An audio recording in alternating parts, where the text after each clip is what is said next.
threatening to put him in jail. They're threatening to put him in jail, and we're going to call the police. You're going to go to jail. Imagine buying the perfect dream home, a stunning architectural marvel that makes everyone envious. But a few months in, you notice the wallpaper peeling in the living room. You become obsessed, spending every waking second meticulously reapplying the paste, arguing over which brand holds best. Meanwhile, a massive, terrifying sinkhole is silently swallowing the foundation hole beneath your feet. You fight about the paper because acknowledging the ground collapsing is simply too paralyzing to endure. This is not just a metaphor. This is the exact psychological blueprint of the most infamous collapse in reality television history. A story not of simple gossip, but of a $50,000 financial betrayal, a hidden terminal illness, and a secret spouse that shattered a multi-million-dollar production. Before we tear up the floorboards on reality TV's darkest deception and uncover what truly happened when the cameras stopped rolling, make sure you hit that like button and subscribe to the channel to feed the algorithm and never miss a deep dive into the shadows of human behavior.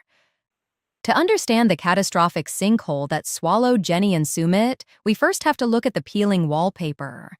The surface fracture began in the damp, claustrophobic atmosphere of a dimly lit pub in the United Kingdom.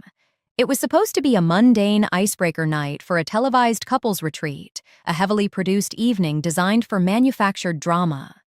Sumit, a man who had spent his entire life swallowing his own frustration to keep the peace, simply wanted to let loose and have a drink. But the reaction from his partner was completely devoid of reason. The cameras captured a suffocating display of control. Jenny watched his every swallow, her eyes locked onto his glass, issuing sharp, breathless warnings that escalated until she literally attempted to drag him physically away from the crowd. The pressure cooker finally shattered right there on camera, in front of total strangers, when Sumit screamed that he had stopped enjoying life. Those devastating words sucked the oxygen out of the room, leaving millions of viewers convinced they were witnessing a man being publicly emasculated by an unreasonably toxic wife. But the alcohol in that pub was nothing more than a proxy war. The ground collapsing beneath them, the true source of this radioactive tension, was a massive financial betrayal that the network kept meticulously buried. Sumit had secretly siphoned away $50,000, plunging it into a highly volatile investment without Jenny's meaningful consent. This was not a passive miscommunication. He deliberately bypassed her agency, moving life-changing money while she slept, and when confronted under the harsh lights of therapy, the mechanics of his deception were chilling. He refused to take an ounce of accountability, instantly weaponizing her own emotional fragility. He claimed he was forced into the shadows, terrified of her explosive anger, citing a phantom incident in a crowded mall where he alleged she raised a fist to him. The absolute truth of that mall incident no longer mattered, because the psychological death spiral was already cemented. They were locked inside a perpetual motion machine of profound dysfunction. Sumit's core fear of conflict drove him into chronic avoidance and deep secrecy. When Jenny inevitably discovered the hidden truths, the sheer terror of her foundation crumbling caused her to grip him even tighter, exerting a fierce, almost paralyzing control over his every move to feel safe. This suffocating grip only pushed him further into the darkness, spinning the cycle faster and faster toward total destruction. You have to remember the crushing environmental reality they were trapped inside. They were not sitting comfortably in an American suburb. Their joint cafe business had spectacularly failed, forcing them to live under the suffocating roof of his deeply traditional Indian parents. Jenny was entirely trapped on foreign soil, and that $50,000 was her stolen ticket to independence. For Sumit, carrying the cultural humiliation of a failed provider and a grown man living in his childhood bedroom, that money was a desperate, secret gamble to buy back his fractured pride. They were two terrified people operating from a place of unhealed panic, using the other's worst behavior to justify their own descent into madness. But the panic over money and public humiliation takes on a completely horrifying weight when you peel back the timeline and realize the nightmare unfolding off camera. While viewers mocked their bickering as standard reality show garbage, a dark shadow was creeping through Jenny's nervous system. In December of 2024, the physical symptoms quietly began. Numbness, weakness, the terrifying, undeniable signs of a body betraying itself. By late 2025, she was officially diagnosed with ALS, a rapidly progressing, fatal neurodegenerative disease that wouldn't be made public until the following year. During filming, they were drowning in the existential terror of her impending physical decline. Injecting this brutal reality into the timeline completely shatters the narrative. Suddenly, the pub fight is no longer a trope about a nagging wife. It becomes a raw, desperate display of a woman terrified of losing her only lifeline in a foreign country. Jenny needed rock-solid predictability. If her husband was financially reckless enough to secretly vaporize $50,000, how could he possibly manage complex medical care, mobility aids, and expensive specialists as her muscles slowly wasted away? Their existential fears were violently colliding in real time. Jenny was fighting for sheer physical survival, while Sumit was staring into a completely different abyss. He had alienated his entire family and fought his entire life to win his freedom, only to find himself immediately shackled to a terrifying future of permanent caregiving before he ever tasted the life he sacrificed everything for. Every argument about trust ceased being about hurt feelings and transformed into a frantic battle over her literal survival and his capacity to endure it. The tragedy was set. Her failing body demanded absolute transparency, but transparency was the one thing his shattered psychology made him completely incapable of providing. That fatal inability to provide transparency did not just silently rot his marriage from the inside out, it detonated one of the most explosive, reality-shattering scandals in the history of unscripted television. The carefully constructed illusion finally fractured, not under the emotional weight of couples counseling, but through the cold, digital arrival of an anonymous tip. Sent directly to a lead producer on the eve of a massive, high-stakes filming block, the message contained the undeniable architecture of a staggering fraud. Attached to the cryptic email was a verified legal registration number and a recent, damning photograph taken in the hazy, polluted streets of Delhi. It featured Sumit, standing shoulder to shoulder with a woman named Kavya, the traditional Indian wife he had vehemently sworn, to both Jenny and the network executives, was a closed chapter, a legally severed ghost of his past. He was not divorced. He was living a meticulously compartmentalized double life. The network executives realized with immediate, ice-cold dread that they were blindly financing and globally broadcasting a massive fraudulent storyline.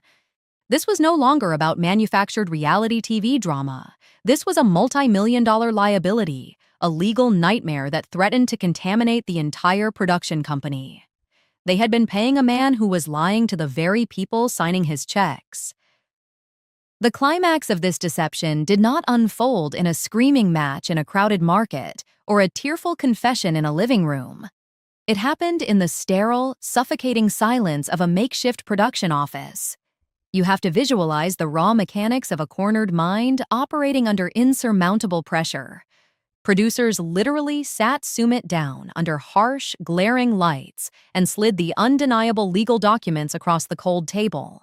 They looked him dead in the eyes and asked him point-blank why they possessed evidence that he had been secretly texting Kavya, frantically coaching her on exactly what lies to feed the network if they ever reached out. When confronted with the total collapse of his reality, Sumit did not surrender to the truth. He panicked. His brain, hardwired for evasion, short-circuited into a frantic display of survival. He did not confess. He fired off 3 entirely different, contradictory excuses in rapid, breathless succession. First, he claimed his controlling parents were holding the physical divorce documents hostage.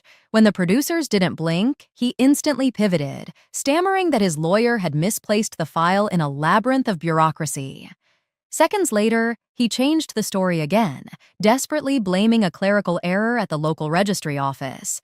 It is a psychological absolute. When someone gives you 3 frantic excuses for why they cannot produce a single piece of paper, the paper is never the problem. The truth is the problem. Before he could even attempt to spin a 4th desperate illusion, the facade was forcefully dismantled. A lead producer, disgusted by the sheer audacity of the manipulation, leaned across the table and physically ripped the microphone right off Sumit's chest. In one violent, silent motion, his reality television career was permanently terminated. The cameras went dark. He was fired on the spot, not simply for possessing a secret wife. Reality television practically thrives on the chaotic collateral damage of secret spouses, but for actively concealing catastrophic legal liabilities that threatened to bring down a global television empire. It is incredibly tempting, almost comforting, to label Sumit as a Machiavellian con artist, a cold-blooded mastermind who delighted in manipulating a sick, elderly American woman and a trapped Indian wife for television fame. But the psychological profile buried in the leaked production source material reveals a much darker, far more pathetic reality. His fatal flaw was not calculated evil. It was a chronic, pathological, deeply ingrained terror of conflict. He was the ultimate textbook avoider. When an avoider's brain is placed under severe stress, they do not plot to destroy. They simply convince themselves that if they can just buy 24 more hours of peace with a temporary lie, they can magically re-engineer reality by tomorrow. Sumit honestly, delusionally believed he could quietly finalize the legal divorce paperwork in the shadows, keep Kavya financially and emotionally placated, keep the multi-million-dollar network happily filming his false narrative, and keep Jenny feeling blindly secure in her terrifying final years. He twisted his own deception into a sick form of martyrdom, framing his endless matrix of lies as a protective shield for everyone around him. But that delusion was surgically, brutally dismantled by Kavya herself. In a private, unaired exit interview with the producers, the secret wife delivered a quote so piercingly insightful it shattered the entire foundation of his defense. She sat straight-backed, staring into the lens, and said, "He did not hide me because he loved me. He hid me because my existence damaged the version of himself he was selling." It was a devastatingly accurate autopsy of his character. Sumit's desperate strategy to protect everyone was nothing more than a frantic, cowardly strategy to protect his own self-image as the noble victim, the good guy trapped in impossible circumstances. By constantly delaying the truth to avoid a small, manageable explosion, he practically guaranteed a catastrophic nuclear detonation. In his pathetic quest to avoid making a difficult choice, he systematically destroyed Jenny's remaining years of peace, devastated Kavya's future, humiliated his deeply traditional parents, and instantly incinerated his own lucrative career, leaving nothing but absolute wreckage in his wake. With the cameras dead and the microphones severed, the raw source material pivots away from the wreckage of the present and plunges into a haunting, meticulously constructed thought experiment. It forces us to ask the ultimate question: what if Sumit had simply obeyed? What if he had abandoned Jenny in her darkest hour and married the exact woman his family demanded? Imagine a woman named Anukika. She is young, deeply traditional, entirely respectful of the suffocating customs of his household. She is the flawless, culturally perfect puzzle piece his parents had screamed for, a bride ordered directly from their ancestral catalog. For years, the global audience was force-fed the narrative that Jenny was the true infection, that her advanced age, her American nationality, and her utter inability to seamlessly assimilate into their rigid traditions were the sole reasons for the family's violent rejection. But this brilliant, isolating narrative exercise strips away those convenient excuses and exposes the horrifying truth of familial enmeshment. When Sumit brings Anukika to the threshold of his family's home, expecting the warm, tearful embrace of a prodigal son returning to the fold, the door is cold-bloodedly blocked by his mother. She does not weep with joy. She weaponizes Jenny's name, spitting venom as she declares that he had already destroyed one woman's life, and he will not bring another into her domain under the guise of respect.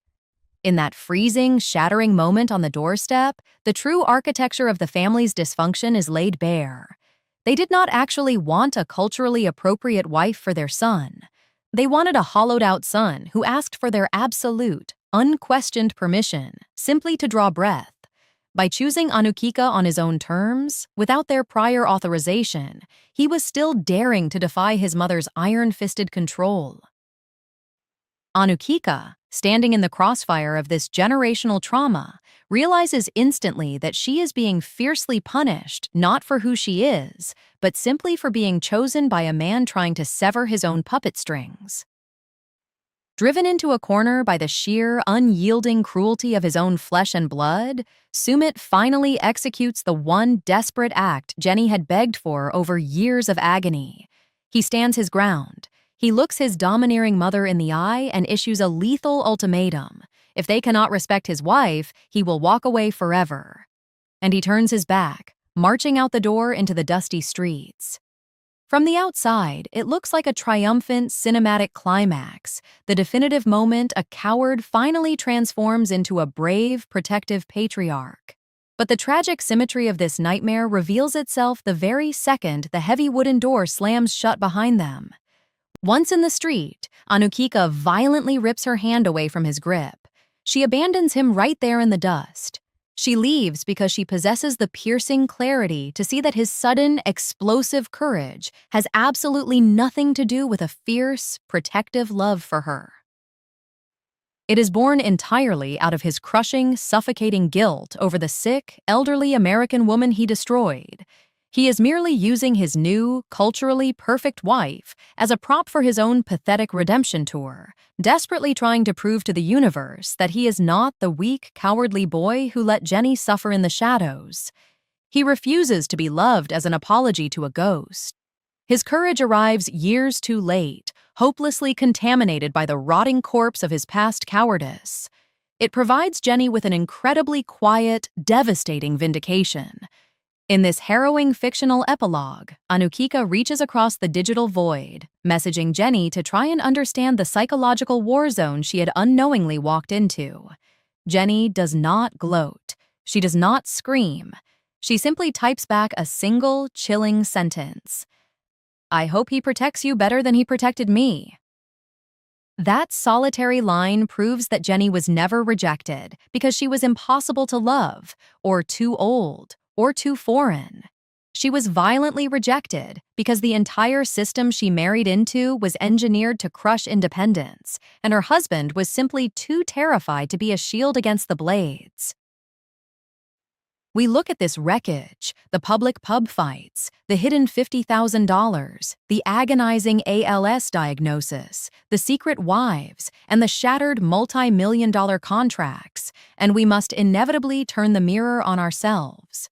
This is not just a tragic spectacle of reality television. This is a masterclass in the lethal danger of conflict avoidance. When you feel the pressure mounting in your own life, do you retreat into the shadows, hiding the truth to buy 24 more hours of artificial peace, convincing yourself you can magically fix reality tomorrow? Or do you violently overcompensate, issuing ultimatums and forcibly controlling your environment like a warden, treating your own partner like a hostile suspect?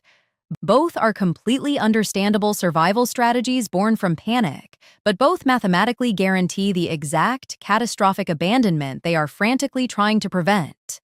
Sumit learned to survive a tyrannical family by hiding in the dark, and Jenny learned to survive his endless delays by dragging every issue screaming into the blinding light. But when your survival strategies become your permanent communication style, you are no longer partners building a future. You are adversaries constantly managing a crisis, desperately plastering over a sinkhole that is waiting to swallow you whole. We so often deceive ourselves into believing that peace in a relationship is simply the absence of fighting. But looking at the absolute, smoking crater of Sumit's life, we are forced to confront the darkest truth of all. The desperate, agonizing avoidance of conflict is actually the most destructive force on Earth. His pathetic desire to keep the peace guaranteed total war for everyone he ever touched. If this deep dive into the psychological sinkholes of reality television changed the way you view the truth behind the cameras, hit the subscribe button right now. Leave a like to manipulate the algorithm in our favor, and turn on notifications so you are always the first to uncover the darkest corners of human behavior.